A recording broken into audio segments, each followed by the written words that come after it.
I need to start this video with a disclaimer. Well, actually 2 disclaimers. As always, I use information available in the game to come to my own conclusions, so my deductions are not to be considered the official lore of the game, unless I get them right and they're confirmed in later updates. Second, this video will revolve around the Interlude Chapter Act 3 inversion of Genesis, which means that if you haven't played it yet, this video as a whole is a spoiler.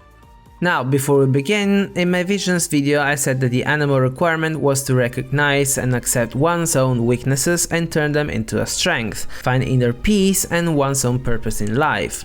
If we read Scaramouche's vision story, he accepted his past, acknowledged his failings, and recognized who he was and what he needed to do in the future. He just found his true purpose in life. Only then he received the Anemo vision. Did I perhaps actually figure out the right requirement? Anyway, it is time to actually start the video. First of all, let me just say this because I felt really betrayed. Nahida just lied to us, she tricked us heavily. We went back to her to find more information about Lumine and the Descenders, and she promised us that everything she was about to do, especially Scaramouche's help inside Irminsul, was aimed at giving us answers. She basically baited us, she never really intended to help us. She also confirms this once she realized that she made preparations in case Scaramouche went berserk and tried to erase himself from existence. We were sent there with him just to witness the events because she successfully deduced that we wouldn't be affected by Irminsul. One thing sounds wrong though. He says, "You and your twin come from outside this world. It wouldn't surprise me if there was nothing on either of you in Irminsul at all." So it sounds like he doesn't know that Irminsul has records about Lumine, but then... The reason why there are records about your sister in Irminsul, it might have something to do with Conria. So now he knows there are records about her? This didn't really make sense to me, honestly. But moving on, the first really strange occurrence of this quest is how Nahida grants us access to Irminsul. Her words sounded like she was operating a computer and giving someone a higher clearance level. I think it's safe to say, especially after version 3.2 ending, that Irminsul is something like a computer and that Teyvat is not exactly real. It does give some meaning to waking world, you seem woven from the stuff of dreams. All shall fade away. Another striking feature is the innermost version of Irminsul. As a viewer made me notice, we see these symbols on the tree which remind us about the cubes of the Sustainer of Heavenly Principles. My theory is still the same as in my previous videos. Sasti, Fanes, Istaroth, and probably Paimon are the 4 shades the Primordial One created, and I believe Fanes to be the word tree, what regulates and sustains the Master Domain Teyvat. As a consequence, Irminsul and Fanes may be the same thing. Then, since both Fanes and Sasti are basically 2 manifestations of the same entity, it makes sense for them to share some features like the symbols. Next, although Nahida didn't really try to give us any useful information, Scaramouche at least gave us something. Irminsul has records about Lumine because her first destination was Conria, and she came to this world because the heavens responded to the summoning. Which is what Piero, the royal mage of Conria who lived with Lumine for a time, told Scaramouche. So someone in Conria, maybe Piero himself since he was a mage, performed a summoning ritual, the heavens responded and Lumine arrived. But since the heavens are supposed to be the heavenly principles, why let Lumine inside Teyvat, then destroy the entire nation that summoned her and eventually prevent her from leaving? In my favorite book, Before Sun and Moon, we learned that the Second Throne fought against the Primordial One. Since Enkanomiya wasn't saved for ages, even though Istaroth knew what happened to it and where it was, it must mean that the Primordial One didn't win the battle. Then, I think that Conria was probably built on some of the ruins of the Primordial Unified Nation, so they may have found out the true history of Teyvat and they may have tried to summon someone who could have helped defeat the Second Throne, that is, whoever actually rules Teyvat, namely Celestia. Sasti, being one of the shades of the Primordial One, may have secretly responded to the summoning and let Aether and Lumine through, but she didn't account for the potential threat that forbidden knowledge, everything that doesn't belong to Teyvat, so Lumine's knowledge, could pose for Teyvat itself. Once Lumine shared their knowledge to a basically primitive civilization compared to her, all hell, or all abyss, broke loose. Sasti couldn't look away anymore, maybe Celestia even ordered her to take action, so she had to destroy Conria and curse its people, preventing their memories from going back to the ley lines, since these memories were filled with forbidden knowledge. When the twins tried to leave Tevat, Sasti had to stop them, not because she needed to stop the eradication of mankind, because if that was the case, it would have been so much easier to just let them go away and the problem would have been solved. She stopped them because she needed them to stay in Tevat and complete their mission, even though they don't even know they have one.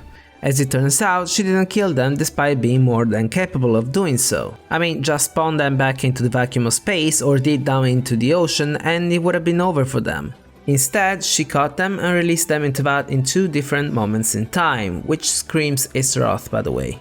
Lumine was brought back probably right away, so that she could go on a journey through the 7 nations and gather the elemental powers of the Archons. Toward the end of her journey, like I said in my previous video, she most likely died, reason why Irminsul has records of her, and was brought back to life by, I think, the Queen of the Kingdom of Darkness.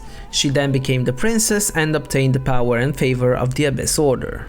Aether was brought back 500 years later, probably not long before the next end of the cycle, so that he could go on his journey through the nations of Tevat as well, gather the elemental powers of the Archons and help them in the meantime, gaining the power and favor of the Archons, of the illuminated beings, and of the people of Tevat. All of this to have them join both sides of the coin, the light and dark powers of Tevat, for the final battle. Scaramouche also tells us that he was sent multiple times into the Abyss to look for something, but he never tells us what. In his voiceovers, Piero is the one who sent him there, while in his character story it's the Tsaritsa. Either way, in the Abyss there's something really important to the Fatui. Back to the quest, after Scaramouche pulled the Rukh Devata and tried to raise himself from Irminsul, we meet Nahida and we find out that she foresaw all of this and tricked Irminsul to save Scaramouche's memories and her own memories of him. Now here's the fun part. Aether obviously remembers everything, Nahida got her own memories back, while Paimon clearly states that she has no memories of him at all. Even after we enter Scaramouche's memories, Paimon still doesn't remember anything from the erased past. Then, when the Wanderer asked Nahida to get his past memories back, we clearly see that he alone absorbed them, so Paimon is the only one who doesn't remember anything about Scaramouche the Harbinger. But then... There's the tone of voice again! You're definitely back to your old self! What do you know about this tone of voice and his old self now, Paimon? Did she slip up? In my latest Sumeru video, I said that I had my doubts about Paimon not remembering Rukh Devata and that she may be faking it. After this quest, I almost have no doubts anymore. She is not affected by Irminsul changes. I mean, if she's actually one of the shades, so a manifestation of the primordial one, she would have been born before Tevat was created by Thanes, so Irminsul shouldn't affect her since she doesn't really belong to Tevat. Another thing we need to talk about is the broken jar. Right before Scaramouche erased his past from Irminsul, Paimon broke a jar in the inn, and when we go back at the end of the quest, the jar is on the ground broken. This means that even if you change the past, some events will happen anyway. Reality will rewrite itself so that those events will still happen, same as how Scaramouche's friends had to die even after he took himself out of the equation. Now, I don't really see how breaking the jar could be so important that it needed to happen again, but this leads to 2 main problems. The jar was already broken from the start. It doesn't really matter that Scaramouche changed the past, the jar still broke that night. Paimon still hit it by accident and it fell on the ground. The reason why she hit it would be different because she didn't get jump scared by the Traveler telling her Scaramouche's plan anymore, since in this new reality she doesn't know Scaramouche. Moreover, if we look at the room closely, that morning the jar was already not on the table and it was clearly already broken on the ground. Don't say that the developers simply forgot to change the scene, because they have shown us how much they care about details to just overlook something that is going to be extremely relevant not too long after. Also, this is not the Samsara, the day is not repeating itself, so why was Aether shocked to see the jar on the ground? And the fact that Paimon feigns ignorance, I think she slipped up again. Or did she? You'll understand in a minute. Let's analyze the second problem, which is way more serious. Signora included, although dead, are they now the 10 Harbingers? Scaramouche never became part of the Fatui, because he never existed at all, right? Even Child's voice line about him doesn't exist anymore. If Scaramouche never existed and Paimon remembers the Delusion Factory but says nothing about it other than Such a creepy atmosphere, and so familiar. It means that we know the place but nothing relevant happened there in this new past. So how did the Fatui obtain the Electronosis in Inazuma then? Why did Yae Miko give it away, and who did she give it to? By the way, my suspicions about Paimon actually began when we met Scaramouche there, because Ether collapsed due to the wrath of the gods that filled the factory, while Paimon seemed pretty fine with it. Then during the Samsara she could see Nahida, which was also very odd. Anyway, back to the problem. When you change the past inside Irminsul, everything changes but nothing really does. People are substituted so that everything can still make sense. Then who is the 6th Harbinger now? A logical solution would be that we would get a new 6th Harbinger, a new enemy that we still don't know. To a degree, I am right, but not completely. This problem doesn't need a theory because we already have an explanation. My favorite NPCs, Mikhail and Ludmila back in Mondstadt, not only have idle voice lines again, but if we interact with them, their discussion has changed almost completely. Scaramouche has been erased and Mikhail says that the 6th Harbinger seat has been left vacant for years. This means that someone did replace Scaramouche in this new reality. There was a 6th Harbinger, but something happened to this person and no one has ever been given his place since. The Harbingers are still 11. Now, my usual crazy theory: the curse on the people of Caria, like I said before, prevents them from going back to the ley lines once they die. This could also mean that their link to Irminsul has been completely severed. If I'm right about this, then both Piero and Dainslev will remember everything that has happened in the original past despite Irminsul rewriting reality, so they potentially remember about Ruka Devata and Scaramouche. But alas, this is just pure speculation, based on the fact that it makes more sense to me if Piero somehow anticipated these changes and knows the true past. He's the main antagonist, so why not? The last important and creepy event of this quest was the voice at the end, which really gave me the shivers. I wasn't expecting it. Now, what she says simply means that even if you manage to change something about reality, what needs to happen will still happen no matter what. Only a god may be able to change reality, not just everybody.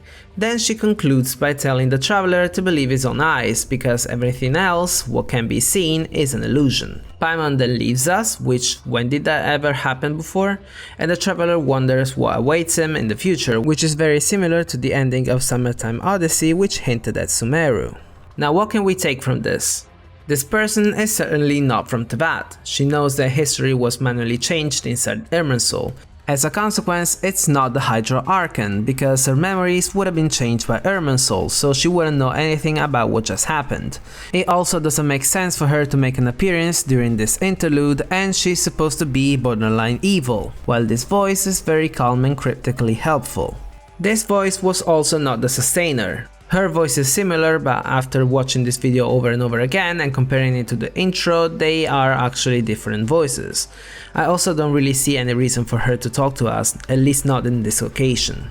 The most obvious deduction is that it's a descender, one that we don't know yet, and she's giving us hints about future events, either about Fontaine or about something that's gonna happen before we get there. We could also find out that Irminsul has been modified more than just these 2 times that we witnessed, or the voice is giving us a heads up about Lumine by telling Ether to trust his memories rather than Teyvat's apparent reality. Or my crazy and very unlikely theory is that that voice was Paimon, well, her true form. We know that in Teyvat there's a Weaver of Fate, and Paimon is the guide of the Record Keeper, the witness of the events of Teyvat, the one person who can actually change the fate of Teyvat and that cannot be changed by Teyvat itself. I do believe Paimon to be the Weaver of Fate, one of the Shades, and this entity seems really interested in fate. The fate of Teyvat. The same is true of fate. To this, let's add the fact that Paimon leaves, which never happens. Extremely sus to me. But at the end of the day, I do think the voice was one of the Descenders. And that's it! I kinda liked this interlude chapter. It was interesting, but it wasn't as epic as the last 3 Archon quests, and it really felt like a story quest about Scaramouche rather than the main quest of the game. By the way, the name I gave Scaramouche is Namidashin, which took me an hour to decide, and it should mean Tearful Heart. It took me so long because I wanted to give him a name that had a meaning like Unikusushi and Kabukimono. But what about you? What name did you give Scaramouche? Let me know in the comments, I'm actually curious. As always, I hope you liked the video, and if you do, remember to leave a thumbs up. If you want to watch more Genshin Impact Theory videos, don't forget to subscribe. Well then, until next time, over and out.